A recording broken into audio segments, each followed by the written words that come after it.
এবং থানা রাজারহাট জেলা কুড়িগ্রাম। 2 নম্বর হাফেজ মোহাম্মদ রিফাত ইসলাম, পিতা আসাদুজ্জামান, গ্রাম উত্তর নারায়ণগঞ্জ ধলুবর, ডাকঘর রাঙ্গিরহাট, থানা তারাগঞ্জ, জেলা রংপুর।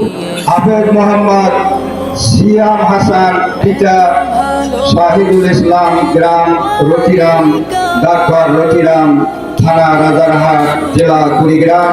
হাফেজ মোহাম্মদ সিফাত হাসান, পিতা খাদিমুল ইসলাম, সয়ার দারারপার, ডাকঘর বুড়িরহাট, থানা তারাগঞ্জ, জেলা রংপুর।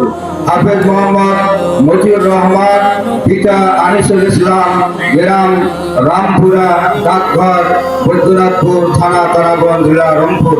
হাফেজ মোহাম্মদ হোসাইন আহমদ, পিতা আবু বকর সিদ্দিক, গ্রাম নারায়ণগঞ্জ জলুবর, ডাকঘর ডাঙ্গিরহাট, থানা তারাগঞ্জ, জেলা রংপুর।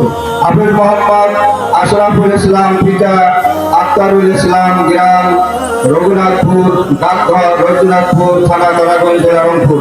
হাফেজ মোহাম্মদ আব্দুল কুদ্দুস, পিতা ইউনুস আলী, গ্রাম থানা উত্তর বাগিলি ডাঙ্গাপাড়া, ডাকঘর ময়নাকুড়ি, থানা কিশোরগঞ্জ, জেলা নীলফামারী।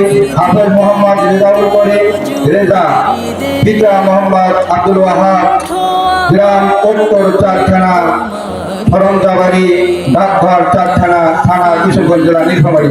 হাফেজ মোহাম্মদ মুস্তাকিম ইসলাম, পিতা মোহাম্মদ আব্দুল আজিজ, গ্রাম খালিশা ফেলিয়া সরকারপাড়া, ডাকঘর ময়দানপুর, থানা সৈয়দপুর, জেলা নীলফামারী।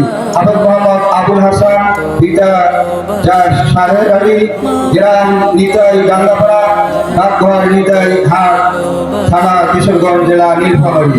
হাফেজ মোহাম্মদ নুরুদ্দিন হাসান, পিতা মোহাম্মদ আব্দুল মান্নান, গ্রাম উত্তর দুরাগুটি চেয়ারম্যানপাড়া, ডাকঘর ময়নাকুড়ি, থানা কিশোরগঞ্জ, জেলা নীলফামারী।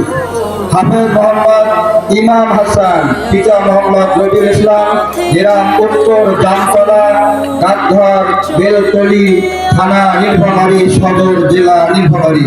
হাফেজ মোহাম্মদ আমিনুল ইসলাম, পিতা মোহাম্মদ শাহিন ইসলাম, গ্রাম ফরিদাবাদ, ডাকঘর বৈদ্যনাথপুর, থানা তারাগঞ্জ, জেলা রংপুর। এ পর্যায়ে আপনাদের